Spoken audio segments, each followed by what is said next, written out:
Hello students, today I'll explain you chapter 4 of history and the name of this chapter is New Kings and Kingdoms.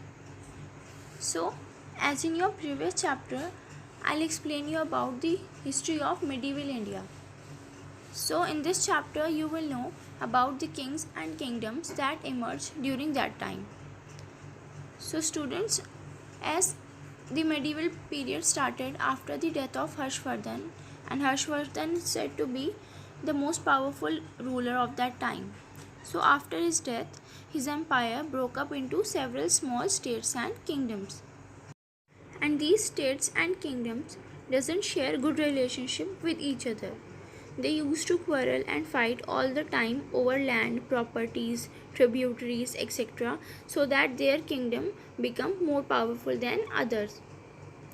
And during that time, every king have their warriors and chieftains who work under them. And these chieftains and warriors are known as to be samantas and subordinates. But later on, these samantas and subordinates also parted their ways from their kings so that they could themselves become independent rulers.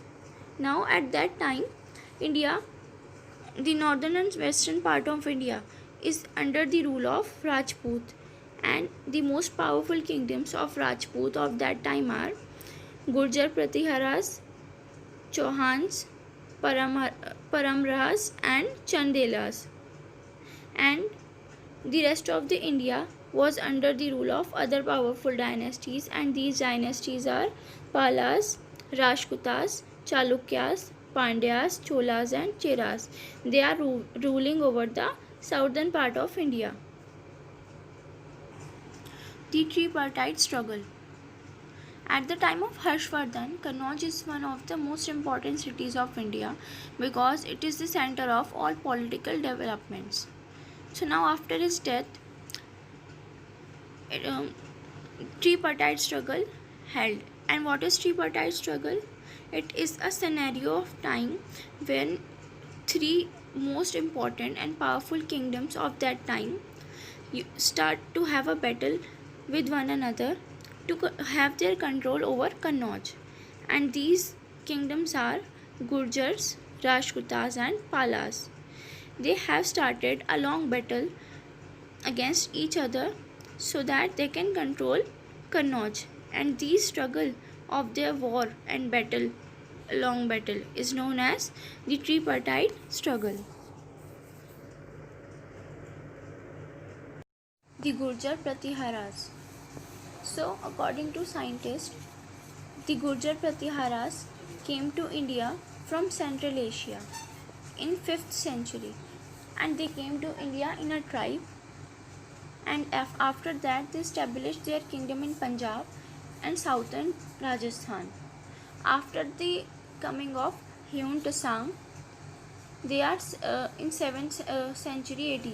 They are known as to be Kshatriyas of Indian legend. Kshatriyas mean warriors because they said to be one of the most powerful, brave and great warriors of that time. And they established their empire and they named it as Gurjar Pratiharas. Now the Chahamanas or Chauhans. Chahamanas were known as to be Chauhans, and we also call them Chauhans these days also. Their dynasty was founded by Goaka in 8th century AD. Chauhans were the rulers of Delhi and Ajmer, and Delhi and Ajmer were the two major cities of that time which were under the control of Chauhans. Prithviraj Chauhan III. Prithviraj Chauhan was the greatest ruler of that time, of that dynasty. He is one of the most greatest ruler of Rajputs, and it is because he conquered the throne of Ajmer at the age of 14 only. And after that he had many conquests, means he had many other victories also. He conquered many small states of Rajasthan and Bundelkhand. And the achievements of Prithviraj Chauhan are written in his famous book, and the name of his book is Prithviraj Raso, which is written by his court poet Chandrabarthe. In 1191, he had the first battle of Tarain against an Afghan ruler, Sultan Muhammad Ghori, and he defeated Muhammad Ghori in the battle. But in the very next year, he had the second battle of Tarain, but in this war he lost to him, and due to this defeat, it is the result in the foundation of Muslim rule in India. This defeat of Prithviraj Chauhan brings the Muslim rule in India through Muhammad Ghori. The Sisodias. Sisodias were the rulers of Mewar. It is said to be the most important kingdom of Rajputs, and Chittor was the capital of Mewar. A Muslim ruler, Alauddin Khilji, attacked Chittor and he captured the fort. But later on, a Rajput chief defeated Alauddin Khilji and he recovered the Chittor and the fort from his hands. And then he established his kingdom and he named this kingdom as Sisodias. And the most famous ruler of Mewar was Maharana Pratap. The Turkish invasions. The Turks are people who belong to Central Asia.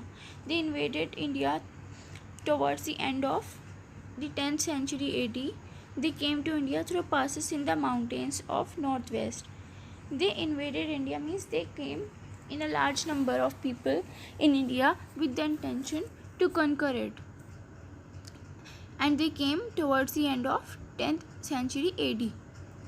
And they came by passes in the mountains from northwest. And the most powerful and outstanding Turkish ruler was Muhammad Ghazni. He was an ambitious person, meaning he was very passionate towards his aim, and his aim was to establish a very powerful empire in Central Asia. He invaded India 17 times, and in 1001 AD, he finally attacked Premjali and he defeated the ruler of that place, and the name of this ruler is Jaipal. Muhammad Ghori. So Shahabuddin Muhammad Ghori was the ruler of a small kingdom in Afghanistan, and he invaded India not just to plunder the wealth of India. So he had just not invaded India so that he can conquer over the wealth of it, but he also invaded to establish Muslim rule in India, to bring Muslim rule.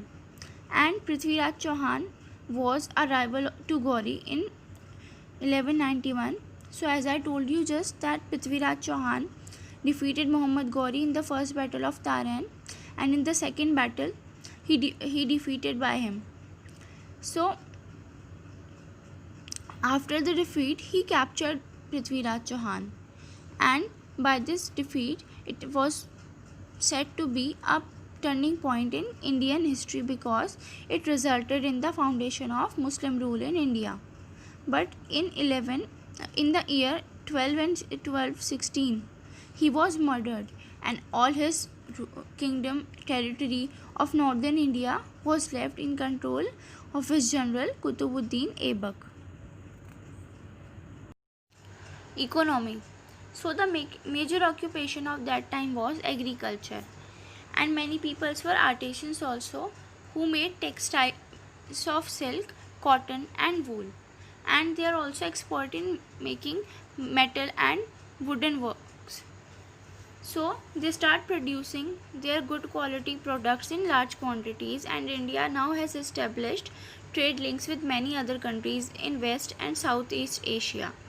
So as they are producing their goods in good quality and in large varieties, so India has now established good trade links, means business links from abroad countries, from West and Southeast Asia, and they start exporting their works of textiles, metals and wood and spices also, and they start importing hybrid horses from Arabia.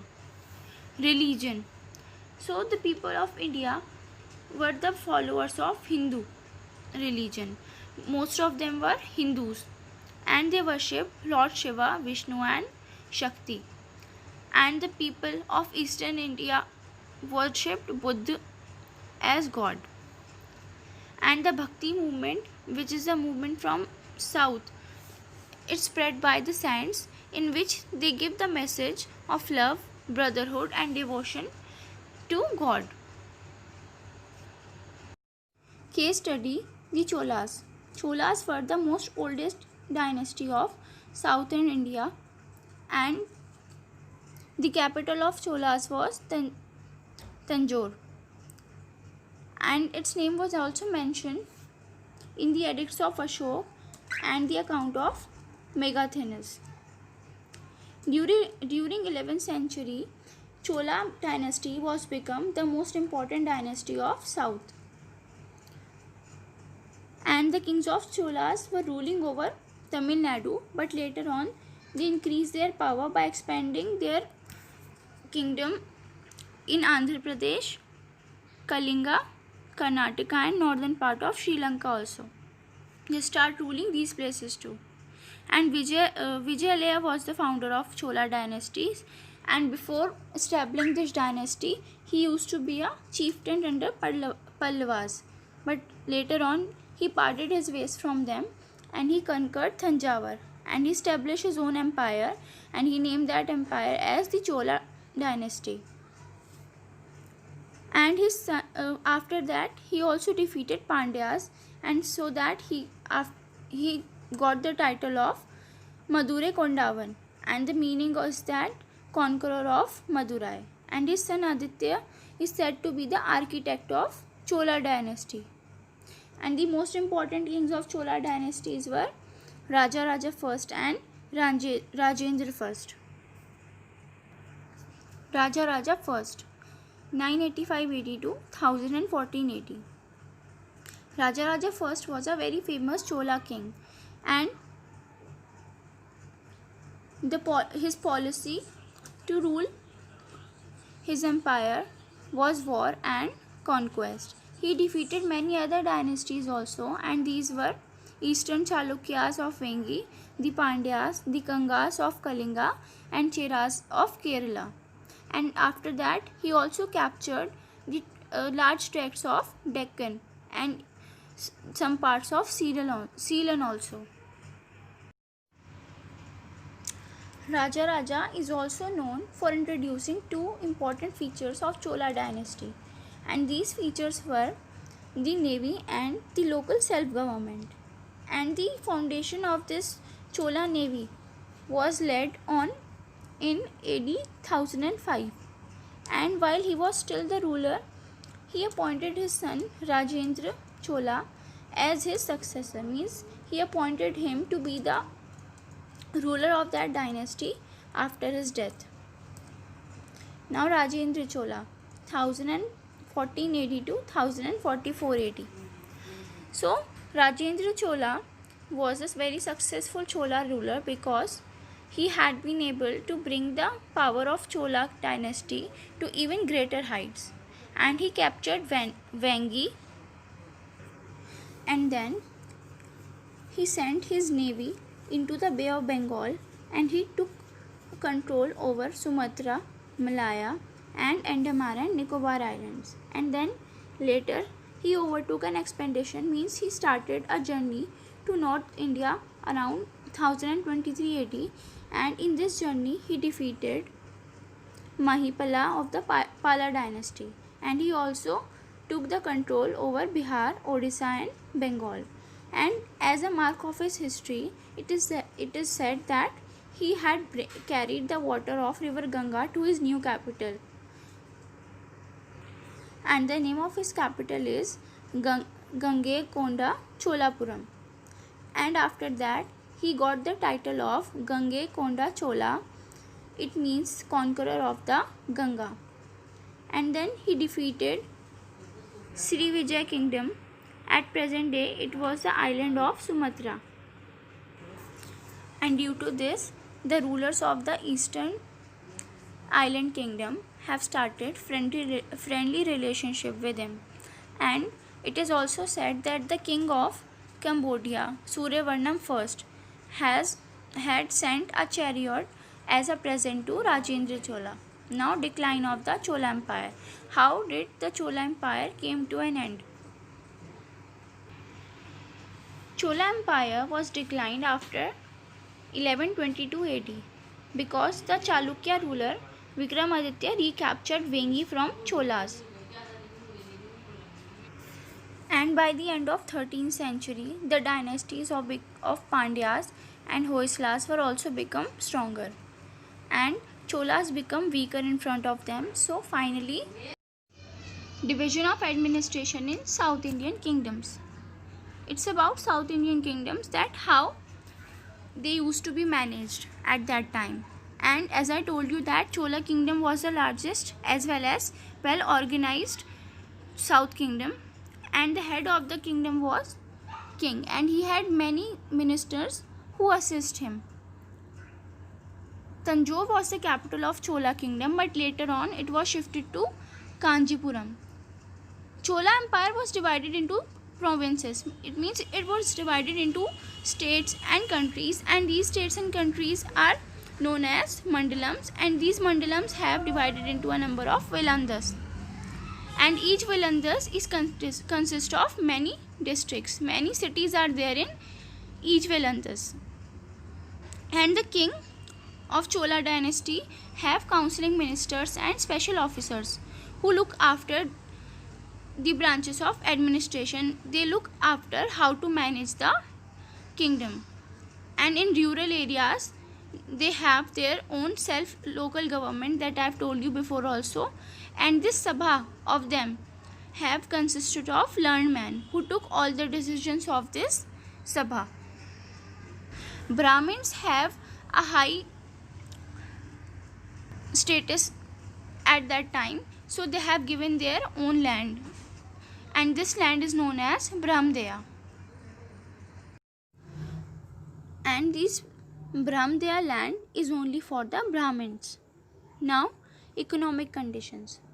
So the economic condition of the kingdom as well as common people, both are well, and agriculture was the main occupation of the people of that time, and wealthy landowners have to pay their tax to the officers. And at that time, the most wealthy peoples are traders and merchants, and they have a high status in the society, and they are also having their own guild. Guild is a type of place where people of same interest work together, and these guilds were known as Manigraman. Now, sources of revenue. Revenue means sources of income. How the sources of income. So in the Chola dynasty, Chola administration, there are two main sources of revenue, and these two main sources are producers of the land, the things that they produce from land like crops, etc., and taxes on trade. These taxes were given by the common people, and the large amount of these taxes were used in the welfare of common people. They used to construct the irrigation canals, tanks, dams, ponds and wells for the use of common people.